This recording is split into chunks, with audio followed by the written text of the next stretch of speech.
Magandang araw po sa atin lahat mga bay. Welcome ulit sa akin channel by Nads Works. So may siniservisa naman po tayo ngayon. Nandito po tayo sa Munting Ilog. Parang ano po to? Nagtitinda po sila ng mga plastic. Tapos yung mga drums.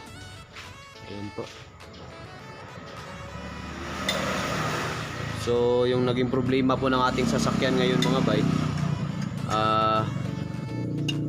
Makikita po natin sa ilalim marami pong langis na tumulo. Ayan po. So lalo na pag pinapaandar natin si makina, malakas yung tulo ng ating langis. So ito yung aayusin natin ngayon. Ipapakita ko po sa inyo kung ano po yung naging problema, bakit ganyan po kalakas ang tagas ng ating langis. Hindi po normal yan pag ganyan na po kalakas. So kailangan na po natin yan na maayos. Gawa ng pag ganyan po kalakas yung tagas ng ating makina mga bay, araw-araw po tayo magbabanto. Kada biyahe po natin magbabanto po tayo ng langis. So makikita po natin dito ang naging problema po niyan mga bay, bakit tumatagas yung ating langis ay yung ating oil seal. So makikita po natin yung sa baba na yan, yung crankshaft pulley or pulley natin. May oil seal po yan dyan na nakalagay, malaking oil seal. Pag tinanggal po natin si pulley mamaya, makikita po natin yung oil seal na nakakabit dyan. So wala pong ibang pinanggalingan to, tinignan ko naman po sa iba. So yung nakikita ko lang po talaga dito sa ating oil seal sa harap. So yung gagawin po natin ngayon, tatanggalin muna natin si radiator fan. Ito pong ating radiator fan. Pagkatapos, kung masikip po, tatanggalin natin si radiator. Nakikita po ng radiator na to. Tatanggalin rin natin mga bay para makapag gawa po tayo ng ayos. Gawa ng masikip po pag hindi natin babaklasin si radiator. So tatanggalin mo natin si illicit tsaka yung ating fan belt para matanggal po natin yung ating crankshaft pulley. Gawa ng nasa ilalim po niyan yung ating oil seal. Yun po yung sanhi kung bakit po na napakalakas po ng tagas ng ating langis. So ipapakita ko po sa inyo paano tayo magpalit. So nabaklas rin natin si radiator.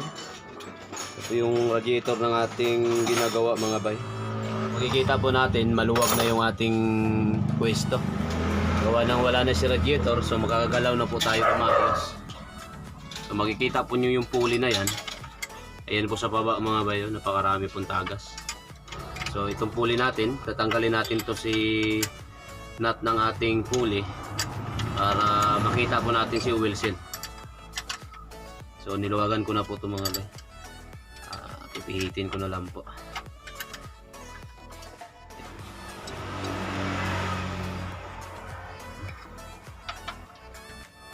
Napakadumi po mga bay, nakita nyo po ang kapal ng langis.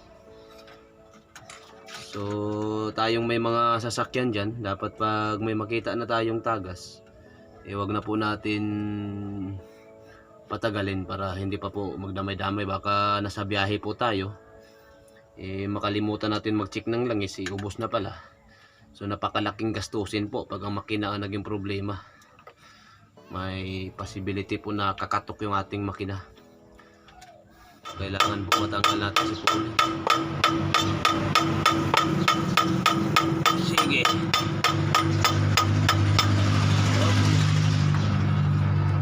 So ayan po, makikita po natin mga bay, tanggal na si pulley, ang pinaka pulley natin. So dito po sa ilalim natin ngayon, makikita po natin yung ating oil seal. Dito na part sa taas nakalubog. Tapos yung dito naman sa kabila nakalutang. So hindi po pantay yung pagkakabit. Tapos napakalutong na po ng ating oil seal. Ayan po. So tatagas talaga to mga bay. Malakas talaga tagas nito. Dapat pantay yung pagkabit natin ng ating oil seal. Tapos pag dumating talaga ang panahon, pag malutong na siya, wala na, tatagas na tatagas. Magbabawas tayo ng langis. So gastos rin po yun, gawa ng kada biyahe natin. Kung ganito kalaki ang problema, sa palagay ko mga sa isang biyahe nito, hindi lang 1 litro ang itatagas nito. So mangyayari po ngayon, papalitan po natin si oil seal. Tatanggalin po natin mga bay, kahit sikwatin na lang po natin to, mabubunot na po yan. Okay. Ayos na po, ito na po yung oil seal natin, natanggal na natin mga bay. So ito po yung ipapabili natin sa may-ari para matanggal po natin yung napakalakas na tagas. At this time mga bay, nakabili na yung ating customer ng oil seal. Pwede na po natin siya ikabit doon sa ating sasakyan. Seal diyan sa taas. Nakikita nyo mga bay, pati yung ating ilalim may basang basa. Dahil po yan sa langis na tumutulo po dito. So kailangan po na malinis tong nilalapatan ng ating oil seal para pagkabit po natin hindi tayo mahirapan at hindi rin madamage yung ating oil seal. So itong ating oil seal mga bay, bago pala natin siya ikabit, mayroon po tayong pandikit, bitagri, para mas kumapit po siya dito. Mas maganda po na lagyan natin siya ng pandikit. Pero itong outer lang po ang lalagyan natin, hindi na po kasama tong loob. So ito lang pong labas na parte ng ating oil seal.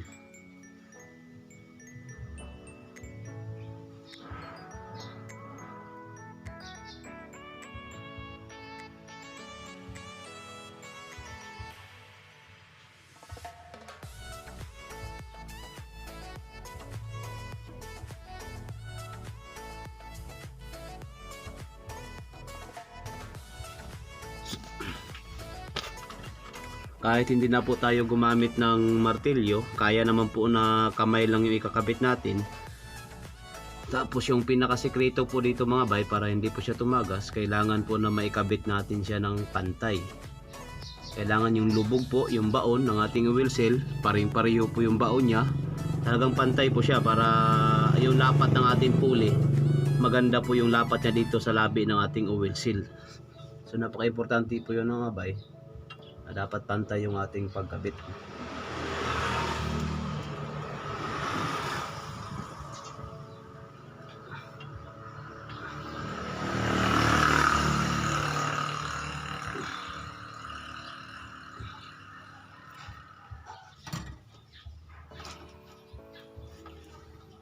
So pag napansin na po natin mga bay na pantay na yung ating oil seal, siguraduhin lang po natin na pantay siya.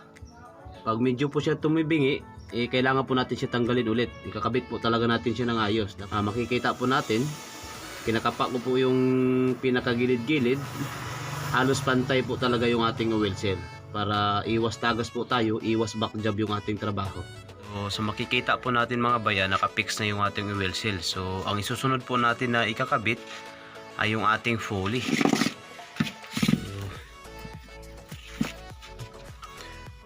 Ito po yung ating crankshaft pulley. Ayan po. So itong labi na bilog dito mga bay sa ating pulley, dito po lumalapat yung ating oil seal, yung labi rin ng ating oil seal. So nakapasok po yung pulley natin dito, nakab po siya. Kailangan din po mga bay na itong ating crankshaft pulley, ito pumapasok sa oil seal, wala po dapat tama. Makikita nyo po to, napakakinis po niya. So ito po yung magandang crankshaft pulley, wala siyang katama-tama.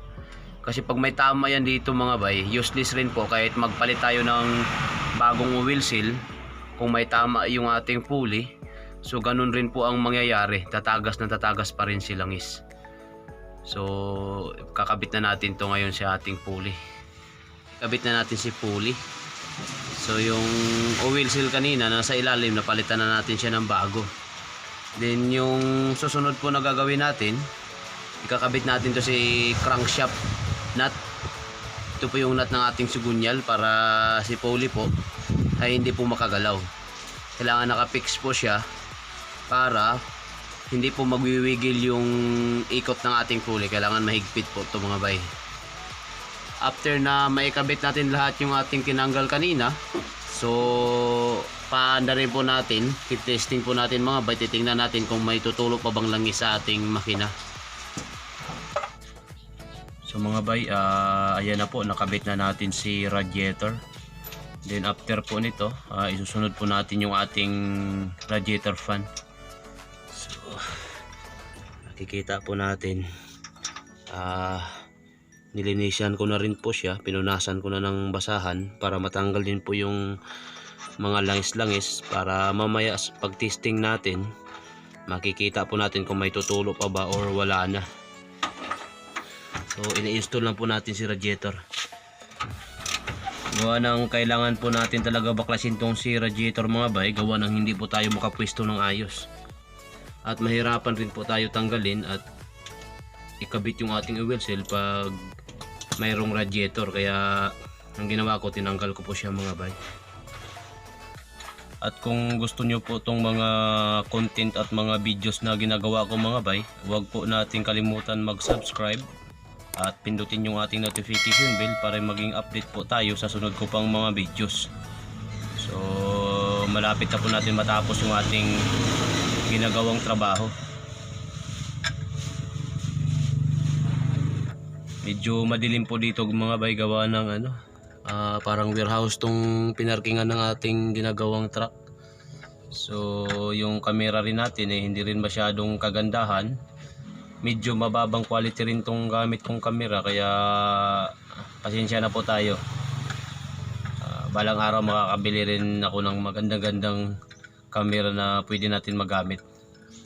So abangan nyo na lang po, at pag natapos na po yan lahat i-install, paanda rin natin mamaya si makina. So titingnan natin kung wala na bang langis na tatagas. Okay, this time mga bay, naikabit na po natin lahat. Yung ating radiator fan, yung ating alternator fan belt, at ating mga connection ng ating tubig, naikabit na rin po natin lahat. This time po pwede na natin paanda rin si makina. So kahit paanda rin po natin siya ng mga 30 minutes para malaman po natin kung may tatagas pa ba, bago po natin i-declare sa may-ari na ayos na yung ating trabaho. So let's start muna mga bay. Umaandar na po yung ating makina mga bay. Hihintayin lang po natin siya na uminit. Mas maganda po mga isang oras po or 30 minutes, paandar-andar rin po natin sa makina para uminit po yung langis natin. Gawa ng pag mainit na yung ating makina, doon kadalasan lumalabas yung langis pag mainit na rin si langis. So dyan po sa ating pulley, titingnan po natin. Nasa mga 30 minutes na po ang andar nito. Medyo mainit na po si makina, pero makikita po natin dito sa ating pulley. Yan po sa ating pulley mga bay, makikita po natin tuyo pa rin yung ating pulley. So ibig sabihin po, nawala na yung tagas. So pwede na po natin i-declare at sabihin sa may-ari na ayos na yung ating trabaho. So accomplish na po yung trabaho natin mga bay. So hanggang dito na lang po ang video na aking gagawin. Pakiabangan na lang po yung mga susunod ko pang mga tutorial and tips about sa mga sasakyan. So maraming salamat po.